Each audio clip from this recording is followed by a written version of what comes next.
కాకినాడ జిల్లా ముమ్మిడివరం నియోజకవర్గం ఐపోలవరం మండలం గ్రామ ప్రజలు భయభ్రాంతులకు గురిచేస్తున్న విద్యుత్ స్తంభాలు మండల కేంద్రంలో విద్యుత్ శాఖ వైర్లకు సమానంగా కేబుల్ టీవీ ఇంటర్నెట్ వైర్లు సమానంగా వేలాడదీసిన ప్రైవేట్ ఆపరేటర్లు ఇస్తున్న ముడుపులు తీసుకుని కింది స్థాయి పై స్థాయి అధికారులు ఏమీ పట్టనట్లుగా ప్రతిరోజు విధులకు హాజరై కుర్చీలకే పరిమితమయ్యారు అధికారులు వారిపై చర్యలు తీసుకోకుండా నిమ్మకు నీరెత్తినట్లుగా వ్యవహరిస్తున్నారు ఇప్పుడు అధిక వర్షాలు సీజన్ కావడంతో చెట్లు విద్యుత్ తీగలపై వేలాడుతున్నా కనీసం పట్టించుకోకుండా ప్రజల పట్ల చాలా నిర్లక్ష్యం వహిస్తున్నారు విద్యుత్ శాఖ ఏఈ లైన్మెన్లు వారిని గ్రామస్తులు ఎన్నిసార్లు విన్నవించుకున్నా పట్టించుకోవడం లేదని వైఎన్సీ ప్రతినిధికి పూర్తి వివరాలు తెలియజేశారు వారు పడుతున్న ఇబ్బందులను తక్షణమే పూర్తి చేయాలని విన్నవించుకున్నారు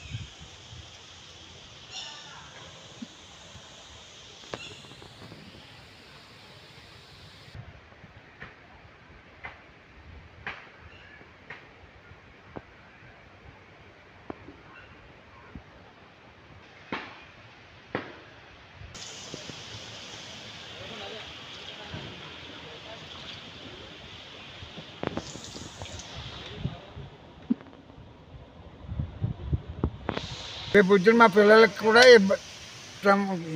మామూలుగా ఇదండి ఇక మామూలుగా మాకు పిల్లలు కూర్చుంటున్నారండి ఇక్కడ జనాలు మాకు కొంచెం ఇబ్బంది వస్తుందండి ఆ ఇబ్బంది వల్ల మరి కిందకు కూర్చుంటే మాకు చాలా ప్రమాదం అండి పిల్లలు కూడా ఆడుకుంటున్నారండి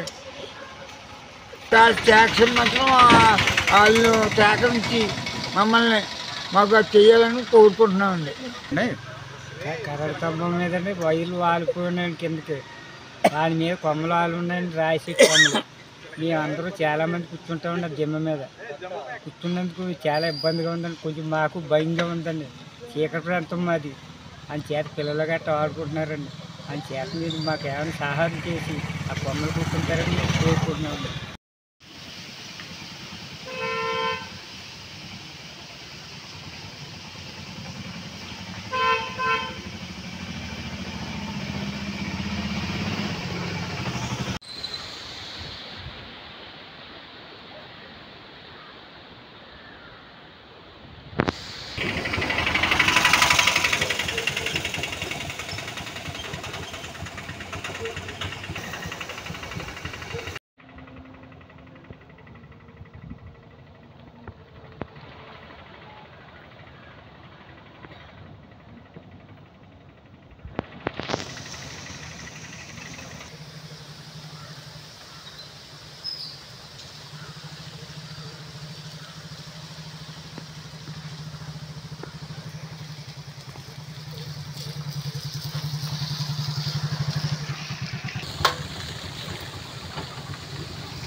ఉండడం వల్ల ఏంటంటే ఖచ్చితంగా రోడ్లు వేయవలసిన పరిస్థితి ఉన్నది. ఇక్కడ ఏంటంటే గ్రామ పంచాయతీ నిధులతో వర్క్లు ప్రపోజ్ చేయడం జరిగింది. గౌరవ శాసనసభ్యుల దృష్టిలో కూడా ఇది పెట్టడం జరిగిందండి. ఈ సంస్థకు సంబంధించి మాకు మైక్రో ఫిల్టర్ ద్వారా ఎక్కువ వాటర్ ఇస్తూ ఉంటామండి.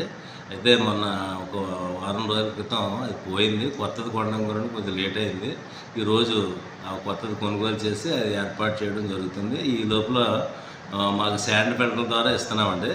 దాని మీద కొంచెం వాటర్ కొంచెం తేడా వచ్చింది అంటున్నారు కానీ అది వాస్తవం కాదు. బాబానగర్కి ఏంటంటే మాకు ఇక్కడ నుండి సుమారుగా ఒక 3 కిలోమీటర్లు 2 కిలోమీటర్ల దగ్గరగా ఈ పైప్ లైన్ వెళ్ళింది.